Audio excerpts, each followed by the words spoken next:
Yeah. Jodie Huegerich. I'm a registered dietitian and a value chain coordinator in the Cedar Valley. I work at UNI's Center for Energy and Environmental Education. What is a value chain coordinator? Yeah, that's a great question. Basically, my job is coordinating, helping our buyers find our local producers or our farmers. So a buyer could be us as just regular consumers, direct to consumer. A buyer could be a grocery store, a restaurant, a school, but helping make those connections and making sure that people are able to find our local products in the Cedar Valley and the Cedar Valley region. So working with several farmers, producers in counties around Black Hawk County too. What is your interest in farmers market? How did Yeah. how did you get interested in farmers markets? Yes. Well, I've always been interested as a consumer. And when I took this role 10 years ago, one of my roles and responsibilities was running a farmer's market. So I ran our smaller farmer's market, the College Hill Farmer's Market near our campus. It was a weekday market. So managing a farmer's market is a lot of work. And so I learned a lot that way. And then in my role, we're grant funded. So other throughout grants throughout my last 10 years, I've really had the opportunity to help other markets start some programming. I was on a board for the Waterloo Urban Farmers Market. So I've just had a lot of different experiences then behind the scenes, in addition to just, wanting to buy my fresh produce there myself as a consumer. I guess, yeah, and tell me about why did you want to talk about this today in particular? Yeah, well, I feel like it is one of the areas that I do have stronger expertise, and we do know that there is farmers markets all across the state of Iowa. Beth and I were having a conversation earlier, and I did say I really have no idea like how many farmers markets we have in the state of Iowa.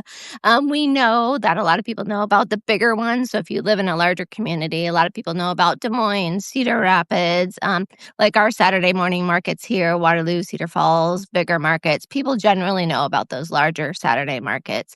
But I would say that in my position, I'm always learning about smaller communities, those rural communities that are starting their own farmers markets too. So, sometimes in one year, a market may close, but another one may pop back up. So I just think it's really interesting that it's a way for all Iowans to be able to find some fresh local produce as well as other great local goods in your community. What does the farmers market do for farmers? Yeah, it's a great way for them to meet their consumers. So, generally, farmers, when they're first starting out, probably a farmer's market is where they're going to be selling a majority of their products. And then many of them continue to sell products at farmers markets and grow, but they also find other ways that they want to sell their products. But they're building their customer base by being able to talk to their customers. And it's just, again, a great way for them to get started, build their business. And the thing I love about the farmers markets too is a lot, and I've seen it in action. Those farmers make money from the consumers, but they turn around and they spend it with other vendors.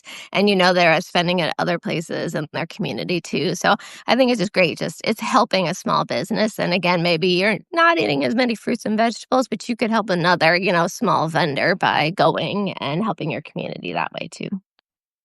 Is there any data about farmers markets to say that it's better in some way than the grocery store, or is it mostly anecdotal that you would Yeah, there is definitely, we know just local foods in general.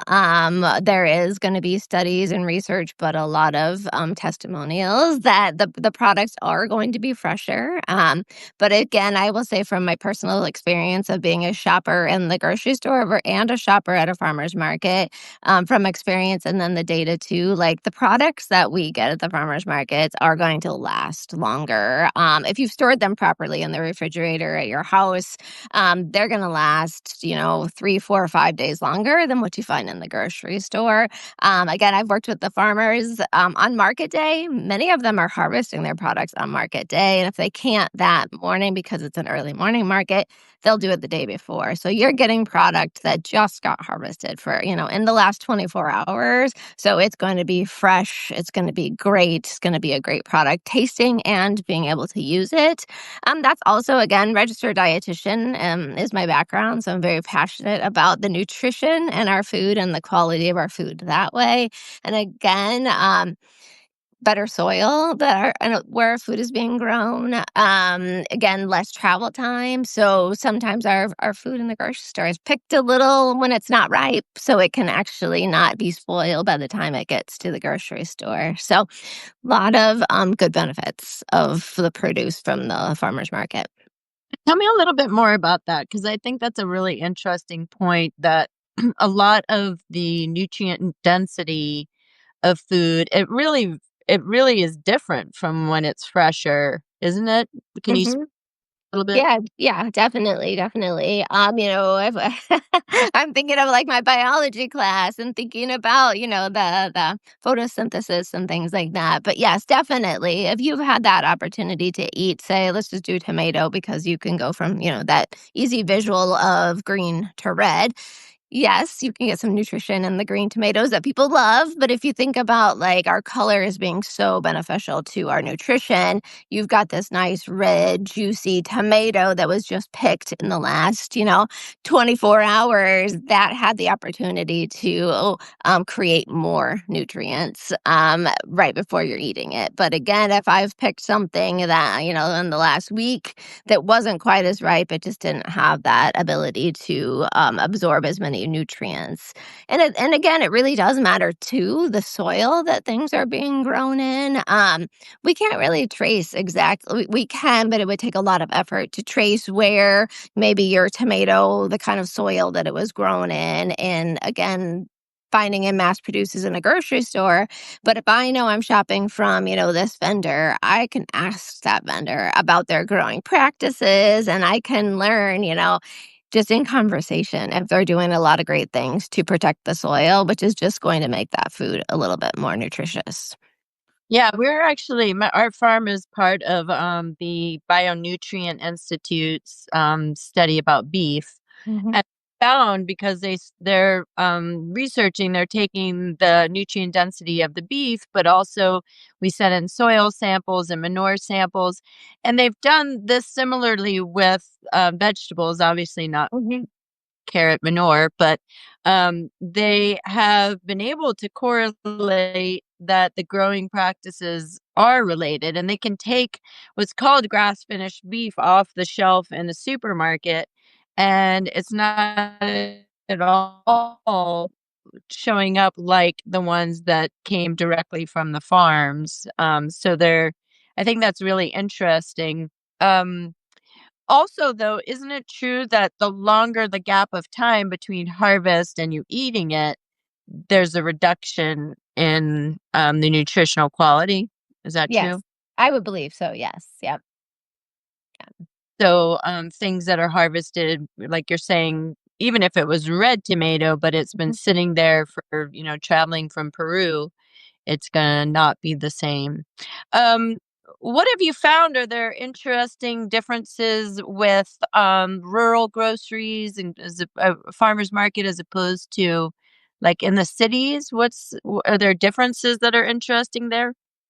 I would say that your bigger markets and your bigger cities and your bigger communities are still going to have the great produce vendors, but you are going to have a larger variety of vendors, produce wise, but then just other goods.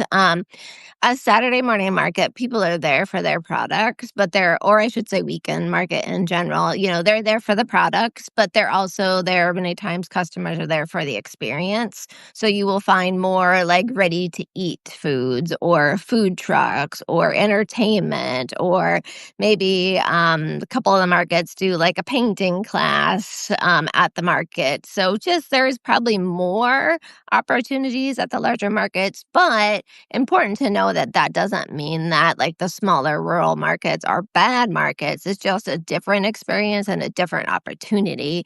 But if we think about how there's not very many rural grocery stores left, if you have a farmer's market, that's an opportunity to go get some fresh goods, maybe 5, 10 minutes from your house and not having to drive to that larger community for your groceries all the time. So there's definitely benefits of both, but they do look different.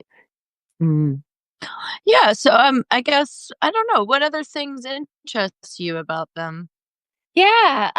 Again, I think it's a great opportunity to socialize with your community members too. I think that's an important aspect to remember is you can go not only talk to your vendors, but you can talk to your neighbors. You can, maybe schedule a time to go with a friend that you haven't seen for a while. Again, an opportunity to get out, and enjoy the weather. Of course, it's not always going to be great weather, but if the weather is great, opportunity to go out, enjoy the weather, fresh air, get some exercise. Important to know too that every vendor is different in terms of like what they'll accept for payment. That's a lot of the questions that I hear from people that are shopping. Like, oh, I don't know. Can I pay with credit card? Can I pay with cash? What do I need to expect? And it's important to know that once you go, you'll learn which vendors. One, you'll know the vendors that you want to go back to, but you'll know, oh yeah, they did accept both credit card and cash. Many of them do, but some of them will only accept cash. A lot of our vendors will accept the nutrition assistance programs that are available in the state too. So you may be using SNAP EBT, and many of our vendors will accept that, as well as farmers market nutrition program checks through WIC and senior. For WIC and seniors, many of the vendors will accept those things too. So just an opportunity to understand that there's different ways that you can pay for those goods too. And can you use double up food bucks at a Double Up food bucks are located at some of the markets. You won't find that at every market. Double Up food bucks just allows you to purchase more fruits and vegetables on the same amount. Like you get basically spending $10 on your EBT, you get $10 free in fruits and vegetables. You won't find that at all of the markets, but you'll definitely find that at larger markets. And then some of our farm stands too will also have that opportunity. Double Up Food Bucks is through the Healthiest State Initiative. So you can just Google Double Up Food Bucks in Iowa, and then you'll be able to find the locations in your area that would offer that. we were kinda talking before about sometimes this idea, like, farmers markets are really kind of bougie, upper class kind of a thing to do. Can you address that idea? Yeah, that is what I hear a lot too. And I think it just comes down to comfort, right? A lot of us know what a grocery store looks like. We've, gone there several times. But again, once you go to a farmer's market, you're going to realize, and, if you look around, you're going to see that, there's a lot of different people there. It isn't just bougie. It isn't that, it isn't meant to be exclusive. They really are meant to be inclusive and really wanting everybody to come. And again, support your vendors, a win-win, I would say. You're supporting those vendors that are spending the money in your community, but then you as that consumer, you're going to get some really good, fresh products at that market too. So I would say it is a comfort level. And again, once you've been there, you'll see that it's great and a great opportunity for everybody in the community. Is there anything people should be expecting to be at the farmer's market in the next couple weeks here? Yeah, They're that's a just start great. Yeah, most of them are just starting. Some of them start at the beginning of May and some of them start up mid-May. It's asparagus season right now. And as we head towards the beginning of June, local strawberries will start to show up at some of the markets. But that's a great question that you bring up too, Beth, because it's Choose Iowa, for example, is a great place, but there's different ways that you can search online of what is actually seasonal in Iowa. So it's important to understand that if you go to the market this weekend, that you're not going to find tomatoes, you're not going to find sweet corn, you're not going to find summer squash. Like those things will come, but they will not come until like July or August. So also keeping those expectations of what you're going to find in terms of those fruits and vegetables that are seasonal is very important. Yeah, we also had we still joke to this day, we had a friend in San Francisco when we lived there who we said, "Oh, we're going to the farmer's market," and he said, "Oh, would you get me some bananas?" Right. And we Yep. bananas there, Ben. So Right. we still joke about it. So, I mean, it's an Yeah. important thing to understand seasonality, but also what grows in your region. Absolutely. Yeah, but I mean, luckily we can grow lots and lots of things in this state, but not bananas. But Yes. Yeah. yeah, well, thank you, Jody. I think that it's really important for people to remember. Just a lot of communities have them. We have one here, and the more that people are shopping at it, the more momentum it gains. The more it makes sense for farmers to do all this work. I mean, it's a lot of work to get everything harvested and get to the farmers market. So the more that we use them, the more that it's actually, they'll grow and be even more vibrant. Yeah, absolutely. That's a really good point. All right. All right. Well, thanks everyone for joining us. We will post this to the at the Iowa Farm Table site as well. And please listen to the podcast. We did one on food hubs. You can learn more about that too there. So thank you. Thanks for having me. Bye. Bye. Bye. Oop. Now how do I turn it off? So that's gonna be the next thing.